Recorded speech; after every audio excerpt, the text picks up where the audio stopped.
ಟಾಟಾ IPLಗೆ ಟಾಟಾ ಹೇಳಿದ್ದಾಯ್ತು. ಈಗ ಇಂಡಿಯಾ ಅನ್ನೋ ಸಮಯ, ಯಾಕಂದ್ರೆ T20 ವರ್ಲ್ಡ್ ಕಪ್ ಸ್ಟಾರ್ಟ್ ಆಗ್ತಾ ಇದೆ USA ಹಾಗೂ ವೆಸ್ಟ್ ಇಂಡೀಸ್. ಇಲ್ಲಿ 1 ಜೂನಿಂದ 20 ಟೀಮ್ ಕಂಪೀಟ್ ಮಾಡ್ತಾ ಇರೋದು. ಯಾವುದೇ ವರ್ಲ್ಡ್ ಕಪ್ ಕಂಪೇರ್ ಮಾಡಿದ್ರೆ ಇದು highest number of teams compete ಮಾಡ್ತಾ ಇರೋದು ಒಂದು ವರ್ಲ್ಡ್ ಕಪ್ ಅಲ್ಲಿ. ಈ 20 ಟೀಮ್ನ 4 ಗ್ರೂಪ್ ಅಲ್ಲಿ ಡಿವೈಡ್ ಮಾಡಿರೋದು, ABCD ಅಂತ. ಎ ಗ್ರೂಪ್ ಅಲ್ಲಿ 5, B 5, C 5 ಹಾಗೂ D 5. ಸೊ ಪ್ರತಿಯೊಂದು ಗ್ರೂಪ್ ಇಂದ ಟಾಪ್ 2 ಟೀಮ್ಸ್ ಕ್ವಾಲಿಫೈ ಆಗ್ತಾರೆ ಸೂಪರ್ 8ಗೆ. ಈ ಸೂಪರ್ 8 ಯಾವ ತರ ಫಾರ್ಮೆಟ್ ಅಂದ್ರೆ, ಇಲ್ಲೂ ಕೂಡ 2 ಗ್ರೂಪ್ ಇರುತ್ತೆ, ಗ್ರೂಪ್ 1 ಅಂಡ್ ಗ್ರೂಪ್ 2 ಅಂತ.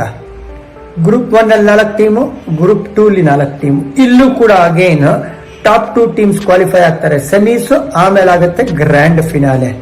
ಇಂಡಿಯನ್ ಗ್ರೂಪ್ ಅಲ್ಲಿ ಯಾರಿದಾರಪ್ಪ ಅಂದ್ರೆ ಇಂಡಿಯಾ, ಪಾಕಿಸ್ತಾನ್ ಇದಾರೆ, ಕೆನಡಾ, USA ಇರೋದು ಹಾಗೂ ಐರ್ಲೆಂಡ್. ಬಟ್ ನನ್ನ ಪ್ರಕಾರ ಏನ್ ಗೊತ್ತಾ, ಗ್ರೂಪ್ ಡಿ ಒಂಥರ ಗ್ರೂಪ್ ಆಫ್ ಡೆತ್ ತರ ಕಾಣ್ತಾ ಇದೆ.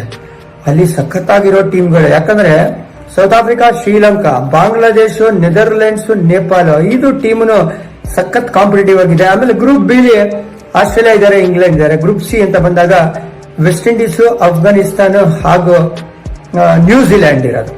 ಸೊ ಬೊಂಬಾಟಾಗಿರುವಂತ ಒಂದು ಟೂರ್ನಮೆಂಟ್ ಇರುತ್ತೆ. ಪ್ರತಿಯೊಂದು ಟೀಮ್ ಬಗ್ಗೆನೂ ಮಾಹಿತಿ ಕೊಡಕ್ಕೆ ಇಷ್ಟಪಡ್ತೀನಿ. ಇನ್ನು ಮುಂದಿನ ವಿಡಿಯೋಗಳಲ್ಲಿ ಇಂತಿ ನಿಮ್ಮ ಜಾನಿ.